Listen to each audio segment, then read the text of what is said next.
Understanding brings about peace. Peace brings about development. Because if I'm peaceful, I'm sitting there, I'm peaceful somewhere, I will contribute to that society. I will put in all my best. I will defend everything in that society. But you don't do that without first understanding that that guy exists. Because he exists, he has to live.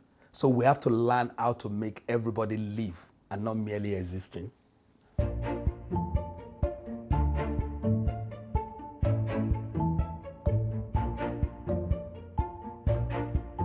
My name is Adewale Adenle. I was born in Lagos, Nigeria. My father and my mother, they didn't really want me to do art. And I ventured into what they wanted me to do briefly, to be a lawyer. So I was in college studying law and all that. So I was doing well and I decided, this is just not for me.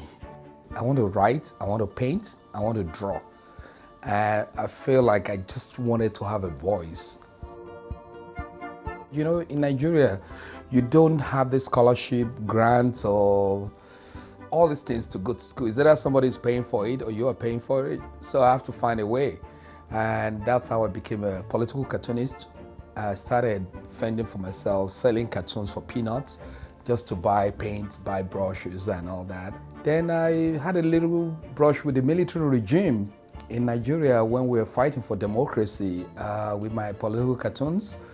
But I'm here, I survived. It was a very difficult terrain to navigate. You're trying to earn your salary. You're working with a federal government newspaper owned by the military junta. You also want to give your service to the people. So that was tough. What I do these days is more about the duality. I call it duality of everything. The multiple vision, the multiple location of different information in every object or in everything we do.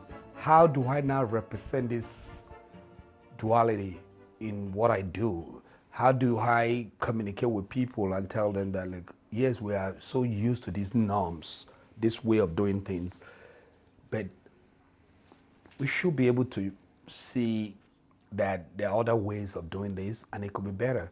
So I came up with these three-dimensional paintings and I create holes in it. Somebody said, why do you have to put holes? I said, yeah, it's just like you and I. We're having an argument or debate. And I said, you know what? I can punch holes in your argument. Whatever I feel should be addressed or should be discussed further, I punch holes in it to show my aversion. I'm averse to this. So it's a way of saying that I'm punching holes in that argument. But I'm not just punching holes in that argument. I'm also using those holes as a conduit to other realities that is being stopped by what we are used to. So you have to, when you see the holes, when you see the figure in front, you're saying that, oh, I know that, that's a dollar bill. You're familiar with it, but it draws your attention. For seeing those holes, you are getting engaged in this discussion. Then, because you're engaged, you now find other realities. You start asking questions about those because there's another painting at the back. Some people say, I don't like politics, I don't like it. It's okay. We don't have to like politics. But remember, that's what determines our living. Because that politics inform policies.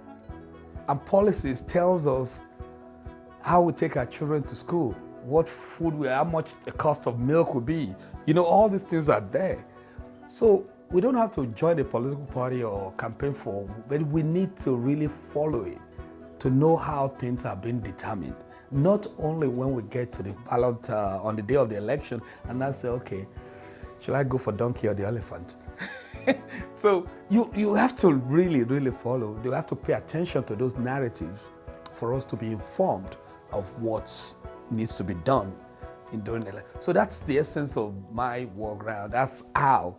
And I have to use those three-dimensional process and materials and everything to disseminate those essential visual vocabularies.